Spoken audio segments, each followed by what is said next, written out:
हाँ बच्चों, good morning. कल रात में जो वीडियो मैंने अपलोड करी उसके लास्ट क्वेश्चन में थ्योरी का पार्ट मैंने देखा कि मिसिंग था और डायरेक्ट क्वेश्चन आ गया था। और उससे पहले वही वीडियो पॉज करने में मुझे कुछ कन्फ्यूज़न हो गया, तो वो कनेक्ट नहीं मुझे लगता है कई लोग कर पाए होंगे। तो ये कॉम्प्लीमेंट्री वीडियो मैं उसी पिछले वीडियो के लिए डाल रहा हूँ। और उसमें मैंने आपसे बाइनोमियल कोएफिशिएंट की प्रॉपर्टीज डिस्कस करके एक लास्ट में एक जेईई मेन का बहुत बेहतरीन क्वेश्चन आपसे करवाया था। अगर वो आप नहीं कनेक्ट कर पाए हैं तो आप ये कॉम्प्लीमेंट्री वीडियो देखकर उसको कनेक्ट कर लेंगे। बढ़िया क्वेश्चन था। थ्योरी में आपके पास ऐसे कई क्वेश्चंस आते हैं और बाइनोमियल में प्रॉपर्टीज में इस सीरीज का यूज करके आपको बहुत सारी प्रॉपर्टीज बताई जाती हैं। अब अगर मैं इसमें आपके पास अगर आ जाऊं तो यहां पर आप x की वैल्यू 1 पुट करके ये प्रॉपर्टी आप फाइंड कर लेते हो। सारे बाइनोमियल कोएफिशिएंट का sum 2 to the power n, x की जगह -1 पुट कर लेते हो, आयोटा पुट कर लेते हो और तमाम आपके पास चीजें इसमें आप पुट कर लेते हो और अलग अलग आपको प्रॉपर्टीज मिल जाती हैं। डिफरेंशिएट करके, इंटीग्रेट करके आपके पास कई तरह की प्रॉपर्टीज रहती हैं। ज्यादा उसमें समय नहीं लगता और उसमें आपके पास कभी इस तरह की चीज भी आपके पास आती है। असल में इस तरह की भी चीज आपके पास आती है कि क्या x को हम 1/x कर सकते हैं, इससे क्या फर्क पड़ेगा और इसका हमको किस तरह के क्वेश्चंस में फायदा होता है, इस तरह के अलजेब्राइक टेक्निक का। तो मैं यहां पर आपके पास जब दिखा रहा हूं तो इसको बड़े स्केल पर जहां कंपटीशन में पूछा जाता है वहां तक मैं ले जाऊंगा। सबसे पहला काम 1/x करने से यहां पे आपके पास आपको दिख रहा होगा कि कोई फर्क नहीं पड़ा। आपका ये एक्सप्रेशन वापस आ गया।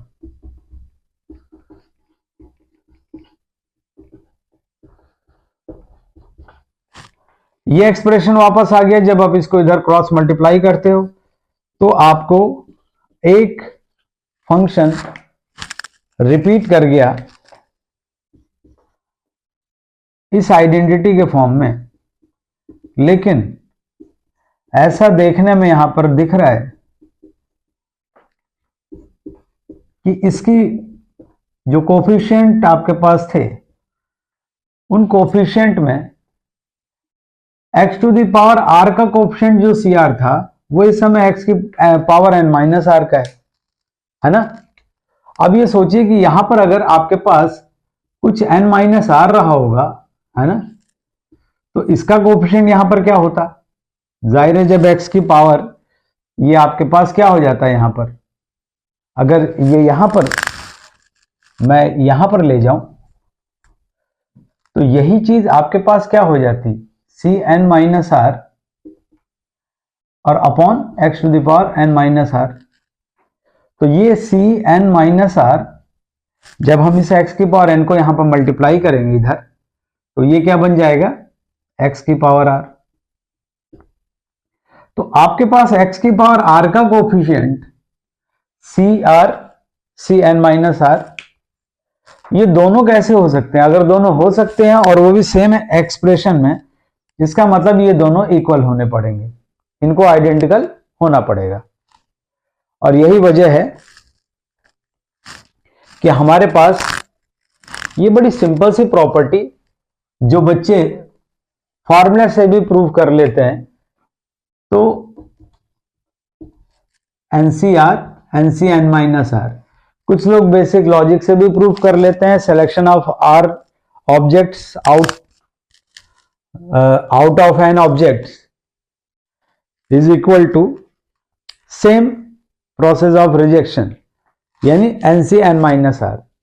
यानी अगर आप r सेलेक्ट कर रहे हो तो simultaneously n minus r reject कर रहे हो।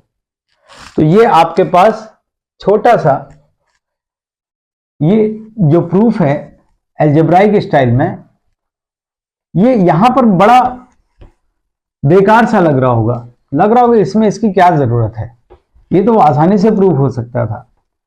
असल में इस अलजेब्राइक टेक्निक को बताने की वजह ये है, ये छोटे जो बाइनोमियल एक्सप्रेशन में आपके पास लेंदी दिखाई दे रही है, ये और जगह पर आपके लिए वरदान साबित होगी।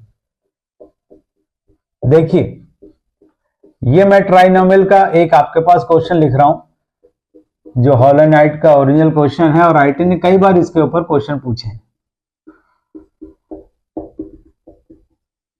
कई बार, और मेन में तो आपके पास जेई के हिसाब से ही चीजें फॉलो होकर के चलती हैं। अगर इसमें यहीं पर आपसे बात कर ली जाए कि यहां पर जो आपके पास कोफिशिएंट कोई आ रहा होगा ए आर, या यहां कहीं आपके पास आ रहा होगा x to the power 2n minus r, है ना। अब इन दोनों को अगर इक्वल प्रूफ करना है तो जैसे ये फार्मूले से आप प्रूफ कर लेते हो या बेसिक लॉजिक से, यहां पर नहीं कर पाओगे। यहां पर सिलेक्शन रिजेक्शन आपने कह दिया या फार्मूला आपने फैक्टोरियल वाला यूज कर लिया, लेकिन यहां आप कैसे करोगे? मैं वो वहां पर जो बाइनोमियल में आपको टेक्निक दिखा रहा था वो आपकी कॉन्सेप्ट वाइज सिखाई जाती है या नहीं सिखाई जाती है, वो टीचर्स पे डिपेंडेंट है, क्योंकि ये आसानी से प्रूव हो जाता है, लेकिन उसे बताया जाना चाहिए, वो भी एक टेक्निक है। हमेशा मैं बाइनोमियल में x और 1/x का रिप्लेसमेंट प्रोडक्ट में भी लेता हूं, ये बड़ा काम करता है। अब ये चीज आपके पास यहां पर अगर हमको प्रूफ करनी है, हम वही काम अगर करेंगे कि x को 1/x से रिप्लेस कर दें, तो हमारे पास यहां पर ये सारे के सारे जो एक्सप्रेशन है वो इस तरह से दिखने लगेंगे। और जब यहां पर आप एलसीएम लेंगे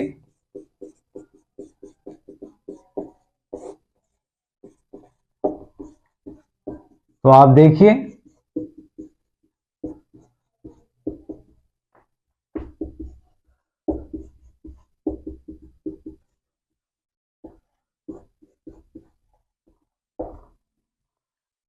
अब यहां पर ये कैसे आपके पास जब x की पावर 2n इधर मल्टीप्लाई किया जाएगा तो ये कितनी आसानी से ये टेक्निक इसको प्रूफ कर दे रही है।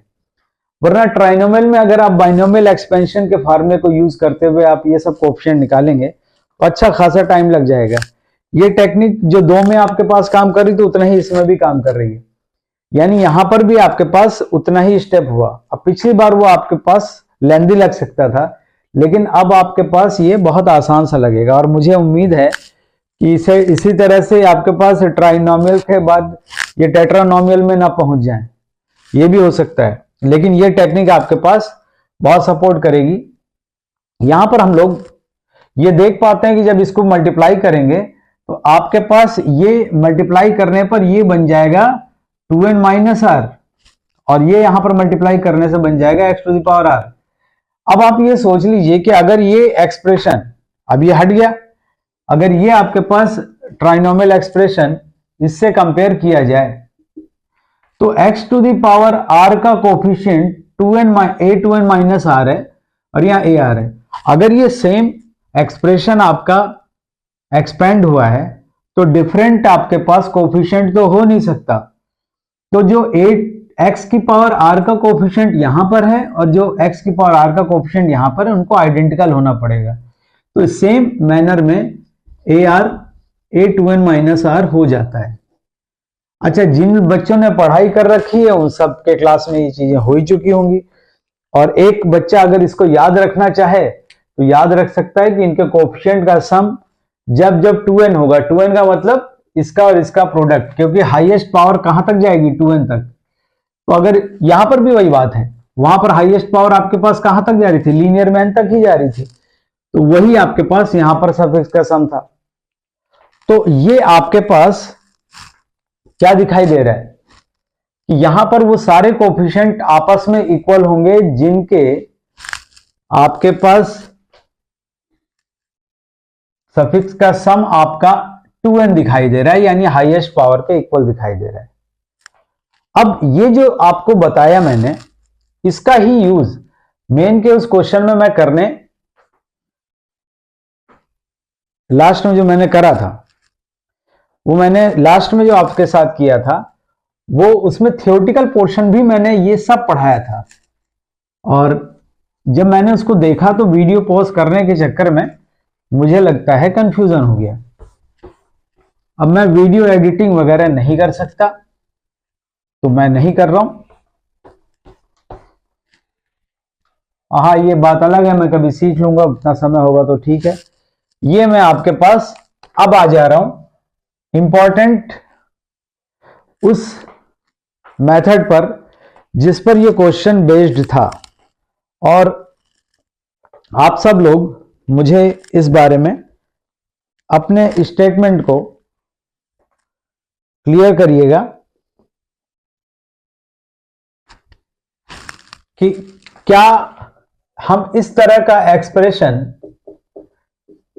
इन जनरल सोच सकते हैं। मुझे पता नहीं इसका कोफिशिएंट क्या आएगा, a0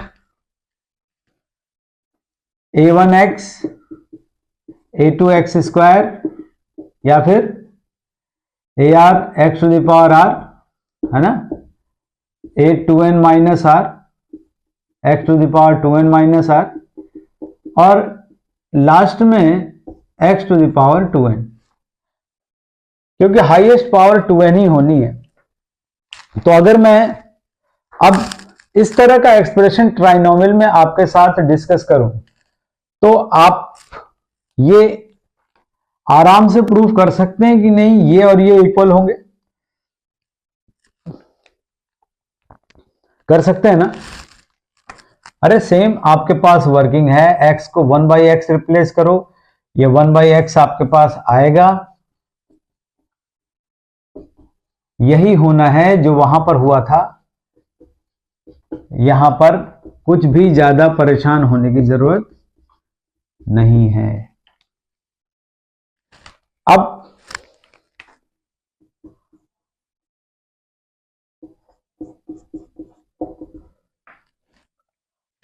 आप ये देखिए, यहां से फिर से वही चीज आपके पास आ गई। जब आपका एलसीएम होगा तो ये एक्सप्रेशन, ये 2n है ना, ar x to the power r a2n minus r। अच्छा, यहां पे 2n माइनस r होगा ना, देखो जब आप इसको मल्टीप्लाई करेंगे तो ये आपके पास, जब यहां मल्टीप्लाई होगा तो ये आपके पास हो जाएगा x की पावर 2n माइनस r, और यहां पर जब मल्टीप्लाई होगा तो ये हो जाएगा x की पावर r।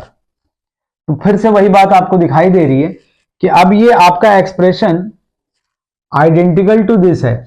अगर ये दोनों सेम है तो x to the power r का कोफिशिएंट ये यहां पर और यहां पर अलग अलग तो नहीं हो सकता, तो इनको इक्वल होना पड़ेगा। तो अगेन आपके पास ये चीज इस्टेब्लिश हो जाती है।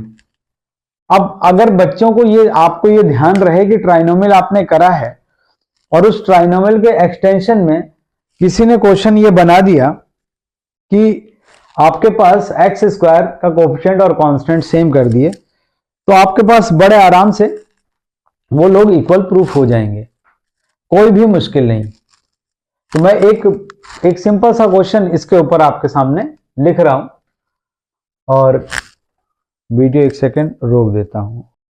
देखिए, अब मैंने ये दो क्वेश्चन यहां पर लिख दिए हैं, वीडियो स्टार्ट कर दिया है और मैं आपके सामने इन दोनों क्वेश्चन पर चर्चा कर लेता हूं। और यही आपके पास मैं ये कॉम्प्लीमेंट्री पार्ट आपको बताना चाह रहा था कि आपके पास इस तरह का क्वेश्चन अभी आया था जो मैंने पिछले वीडियो में डिस्कस किया है। आप वहां पर लास्ट में जाकर देख सकते हो। इसके जस्ट बाद वो क्वेश्चन आप देखोगे तो आपको मजा आएगा। वो मेन का आया वो क्वेश्चन है। ये दोनों तो मैंने ऐसे फ्रेम करके आपको दे दिए। अब आप ये बताइए कि यहां पर कोफिशिएंट सेम है, तो जो पिछले अभी थोड़ी देर पहले मैंने डिस्कस किया थ्योरी को, तो पता है कि आपके पास अगर सफिक्स का सम यहां पर आपके पास कितना आ रहा है 22, तो ये दोनों इक्वल होंगे। तो हमको पता है कि ये आपका आंसर हमको निकालना है, तो ये 1 होगा, और इनका भी सम आपके पास 22 है तो 1 होगा, तो इसका आंसर हो गया 4। हो गया ना आसान। अब आप ये देखिए कि अगर आप किसी टॉपिक को इस तरह से डिस्कस करते हैं क्लास में कि कॉम्पिटिटिव मोड में, तो उसमें आपको अब रिवीजन में ज्यादातर यही चीजें आपको करनी है, लेकिन अगर आपने ठीक से पढ़ाई करी है तो इन सब चीजों को आप कैच कर लोगे। लेकिन नहीं आपने ठीक से पढ़ाई करी है तो आपको पहले वो करनी पड़ेगी। अब ये चीज आपके पास यहां पर क्या कर दिया हमने, कोएफिशिएंट डिफरेंट कर दिया। अब इनका सम तो 20 आ रहा है, लेकिन ये लोग इक्वल होंगे क्या? पिछली बार जो हम लोगों ने थ्योरी में डिस्कशन करा था उसमें ax² था, तो यहां पर भी a था, तो ये इक्वल नहीं होंगे।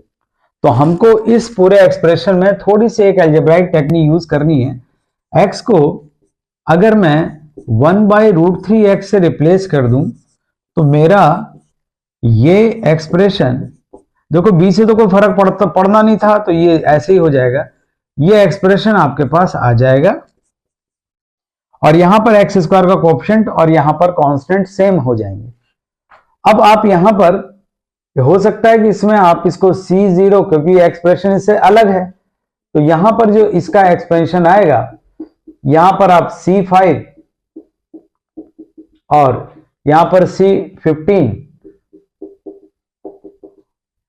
इनको तो इक्वल कर ही सकते हैं, क्योंकि आपने ये तो देखा ही था कि यहां कोएफिशिएंट 1 है, यहां पर 1 है, तो ये अगर इक्वल है तो ये दोनों इक्वल होंगे। तो C5 और C15 तो 100% इक्वल होने ही होने। अब यहां पर C5 आएगा कैसे? यहां पर B5 जो रहा होगा, है ना, उसमें x की जगह पर क्या रिप्लेस किया गया था? x/√3, है ना। तो अगर x/√3 रिप्लेस करा गया था तो ये हो जाएगा B5/√3⁵, है ना, यहीं से। और ये x⁻15, तो आप यहां पर मैं लिख दे रहा हूं, अगर ये B15 x⁻15 रहा होगा तो उसमें x की जगह ये रिप्लेस करा गया था, तो 1/, ये क्या हो जाएगा B15, अब x⁻15 यानी यहां पर B15/√3⁵, ये आपके पास C15 रहा होगा। अब हमको C की तो जरूरत है नहीं, अब आप इसको मिटा दीजिए, है ना। इसको मिटाने के बाद आप ये काम करिए कि B5 और B15 आपसे पूछा गया है, आप ये पता लगाइए, पावर 15 पावर 5 1/√3⁵, और आपके पास ये आंसर आ जाएगा 1/3⁵। अब ये 1/3⁵ आप सिंप्लीफाई कर सकते हो। इसमें अगर आंसर आपके पास ये देने वाले जो ऑप्शंस होंगे उसमें आपके पास इस तरह दिया हुआ या इसके रेसिप्रोकल में दिया होगा, तो आपके पास इंटीजर टाइप में भी आपके पास आ जाएगा। तो बच्चों यही आपको मैं कल लास्ट में जो क्वेश्चन करवा रहा था बाइनोमियल का, उसकी थ्योरी पूरी मेरी वीडियो पॉज होने की वजह से मिसिंग थी, तो मैं समझ गया। इससे कई बच्चे ऐसे होंगे जो कनेक्ट नहीं कर पाए होंगे, और मैं उम्मीद करता हूं आज के वीडियो से आप कनेक्ट हो जाएंगे। तो प्लीज इसको देखिए और शेयर करिए, कमेंट करिए। और मैं थोड़ा सा ये बोलना चाहूंगा कि ये नेगेटिव कमेंट करने वाले लोग सबसे पहला काम ये करें कि कोई कंस्ट्रक्टिव वर्क करें, पढ़ाई लिखाई करें, और वो वीडियो ना देखें। पर्सनल कमेंट, नेगेटिव कमेंट करने से आपकी कुंठा जाहिर होती है। ये हो सकता है आप किसी अपोजिट ग्रुप के टीचर हो, या हो सकता है कि कोई अपोजिट ग्रुप का कोई स्टूडेंट ही हो। अगर आपके अंदर इतनी कुंठा भरी हुई है कि आप पर्सनल कमेंट कर रहे हो, तो इसका मतलब आप पढ़ाई लिखाई नहीं कर रहे हो। तो वीडियो देखने की भी जहमत आप मत उठाएं। आप वीडियो देख के फायदा भी उठाओगे और आप उसके बाद बदनामी भी करोगे। ये आपको कौन से तरीके का फायदा देगा? देखिए, किसी भी नेगेटिविटी से ना आपको फायदा होना है ना दूसरों को होना है। हाँ, लेकिन यह हो सकता है कि आप जिन भगवानों को मानते हो उनकी नजर में बहुत घटिया हो जाओ, क्योंकि आपने वीडियो देखा, उससे कुछ सीखा, ये एक अच्छी बात है। अगर आपको कुछ सीखने को नहीं मिला तो कोई बात नहीं, आप सजेस्ट कर सकते हो, अच्छी बात कह सकते हो। लेकिन आप जिस ऑर्गेनाइजेशन फिटजी के बारे में भी निगेटिव कह रहे हो, आपको बहुत शर्म आनी चाहिए। पिछले 30-32 सालों से फिटजी ने भले 20% फीस आपसे ज्यादा ली हो, बहुत अच्छी सर्विस दी है बच्चों को और उनके रिजल्ट को अच्छा किया है, और हम लोग को पूरी फ्रीडम दी है अच्छे से पढ़ाने की। और लखनऊ में बेस्ट रिजल्ट का एक पूरा इतिहास है हम लोगों का। और कुछ फाइनेंशियल जो प्रॉब्लम आ गई, किसी की भी वजह से फंड की प्रॉब्लम आ गई, तो वो किसकी बेईमानी हुई, किसने करी, वो एक अलग बात है, पर आप इस पूरे सिस्टम की बुराई नहीं कर सकते। इस सिस्टम ने बहुत अच्छा काम किया है, और आप देख सकते हैं साल भर सैलरी ना मिलने के बावजूद लखनऊ फिटजी के टीचर्स ने सबका कोर्स अच्छे से खत्म किया है। बाकी जगहों से सुनने में आ रहा है कि शायद कोर्स भी नहीं खत्म किया लोगों ने, लेकिन उनकी भी गलती नहीं है। जब सैलरी ही नहीं मिलेगी तो वो लोग क्या पढ़ाएंगे। लेकिन हम लोगों ने सैलरी ना आने के बावजूद बहुत क्राइसिस जो हम लोगों ने झेलनी थी झेली। लगभग सभी लोग यहां से चले गए हैं और कुछ लोग अभी वेटिंग में हैं। लेकिन क्योंकि ऐसा समय है, जिस तरह से सेशन शुरू होता है, हर कंपनी चाहती है कि वो अपने किसी को बैठा के क्यों खिलाएगी। जिस कंपनी को हम लोगों ने स्टूडेंट्स को साल भर पढ़ाया, वही हमको पैसे नहीं दे रही है जो हम लोगों ने पढ़ाया है जब तक। तो किसी भी कंपनी के फंड की क्या प्रॉब्लम हुई, क्या करप्शन हुआ, किसकी गलती है, उसको आप कोस सकते हो, कोसिए। लेकिन इस सिस्टम ने बहुत अच्छी सर्विस दी है और फंड के प्रॉब्लम होने के बावजूद सर्विस दी है। मैं फिटजी लखनऊ के एक एक टीचर का बहुत बहुत धन्यवाद करना चाहता हूं कि नैतिक आधार पर आप मेरी निगाहों में बहुत ऊंचे हैं और सबके सब बहुत ऊंचे हैं, और किसी की भी कोई गलती नहीं है। सब बहुत पीड़ा में रह करके पढ़ाए हैं, अगर कुछ गलती भी उनसे हो गई हो। लेकिन आप में से कुछ ऐसे घटिया गंदे टाइप के लोग हैं जो ऑर्गेनाइजेशन पर ऐसा कमेंट कर रहे हैं। जरा दुनिया में आप जाके ढूंढ के लाओ, बिना किसी पैसे के किसी टीचर ने इतना लंबी सर्विस दी हो। तो थोड़ा शर्म करिए। मैं आप लोगों को ये कहूंगा कि आपको वीडियो ना देखें तो आपका समय बचेगा, और वीडियो आप देख रहे हैं तो सार्थक कमेंट करें, और किसी पर ना पर्टिकुलर पर्सनल कमेंट करें, ना किसी ऑर्गेनाइजेशन पर कमेंट करें। जिन ऑर्गेनाइजेशन की आपने उसमें चर्चा भी करी कमेंट में, आप खुद जानते हैं कि वो लोग कितनी घटिया सर्विस दे रहे हैं। पढ़ाने के नाम पर हंसी मजाक और केवल कॉमेडी चलाना, ये पढ़ाना नहीं होता। ये तेज से चिल्ला करके एंकर की तरह से। और फिर मैं अभी पढ़ा भी नहीं रहा हूं, मैं रिवीजन में हेल्प कर रहा हूं, केवल रिवीजन में हेल्प। तो भाई वो नेगेटिव लोग कृपया दूर रहें, और मैं उनको सद्भावना देता हूं कि भगवान उनको मानसिक विकास दें। एक फेक आईडी के पीछे छुप करके इस तरह से करना अच्छी बात नहीं है। ये टीचर्स हैं, बच्चों का भविष्य बनाते हैं। इनका भविष्य अगर कोई खराब करेगा या उनका ऊपर कमेंट करेगा, तो वो खुद ही, अगर भगवान की न्यायकारी दुनिया है तो उसमें वो बहुत बुरा भोगेगा। और लोग भोगते हैं तब फिर उनको नहीं समझ में आता कि हमारे साथ ऐसा क्यों हो रहा है। तो आप अभी भी, आप यंग एज वाले, अगर कोई बच्चे अगर ऐसे कमेंट कर रहे हैं, अगर मान लीजिए बच्चे ही कर रहे हो, तो उनको मैं ये कहूंगा कि आप इस नेगेटिविटी से बाहर निकलिए। शायद आपके टीचर्स ने आपको अच्छी शिक्षाएं नहीं दी। और मुझे ये भी लगता है कुछ बच्चों ने अच्छे कमेंट कर दिए, सर ये बहुत अच्छा लगा, ये वो, उससे जल भुन करके, तो आपने ऐसा नहीं किया है। देखिए, जो बच्चों को फायदा पहुंच सकता है उसके लिए कर रहा हूं, नुकसान किसी को नहीं होगा। धन्यवाद।